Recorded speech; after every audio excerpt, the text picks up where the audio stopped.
There's a habit, so common, so normalized, that most men never question it. They joke about it, they defend it, they build their routines around it. But what if I told you that this one habit could be silently draining your focus, your confidence, your energy, and even your future? This is the story of one man who decided to stop for just 90 days. And what happened next changed everything. His name wasn't special. There was nothing extraordinary about him. He wasn't rich. He wasn't famous. He wasn't even particularly disciplined. Just average. He woke up late most days, scrolled endlessly through his phone, struggled to stay focused on work, avoided difficult tasks, and deep down, he knew something was off. Not physically, not obviously, but mentally. He felt weak, unmotivated, distracted, disconnected, like he had potential, but couldn't access it. Every night, he told himself, tomorrow, I'll be better.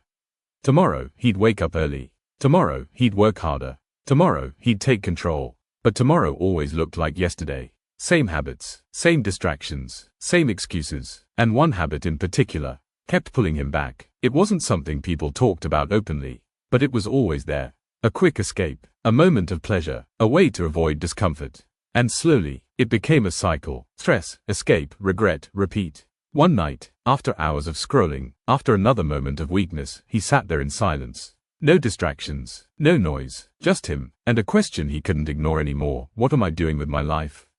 That question hit differently, not dramatic, not emotional, just real, and for the first time, he didn't brush it off. He made a decision, not forever, not extreme, just 90 days. The first week, it was chaos. His mind was louder than ever. Urges hit hard, distractions felt stronger. His brain kept negotiating, just once won't hurt. This is pointless, you'll fail anyway. But something inside him had shifted. For the first time, he didn't give in immediately. Day 1 felt impossible. Day 2 felt worse. Day 3, he almost broke. But he didn't, and that mattered, because it wasn't about perfection. It was about control. By the second week, the battle became mental. He started noticing things, how often he reached for his phone, how easily he got distracted, how uncomfortable silence felt. He wasn't just avoiding one habit. He was confronting himself. And that's where most people quit. Not because it's too hard, but because it reveals too much. But he kept going. Slowly, something started changing. It wasn't dramatic. No superpowers. No instant transformation. But he had more energy in the mornings.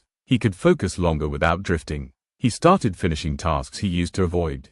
And the biggest shift, confidence. Not loud confidence, quiet confidence. The kind that comes from keeping promises to yourself. Around week 3, something clicked. The urges didn't disappear, but they lost control. He started replacing old habits, morning walks, reading, working without constant breaks. He felt sharper, more present, more in control of his time.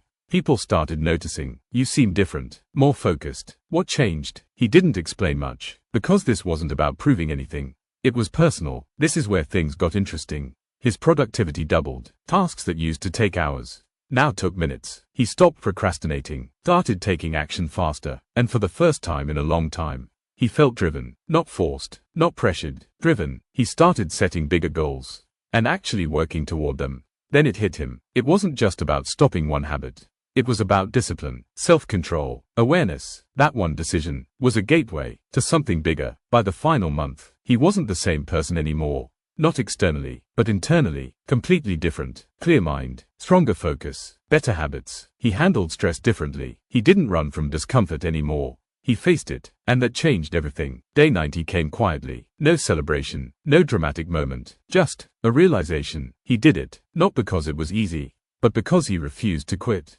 And in doing so, he proved something to himself. I'm in control. Here's what most people get wrong about this journey. It's not about perfection.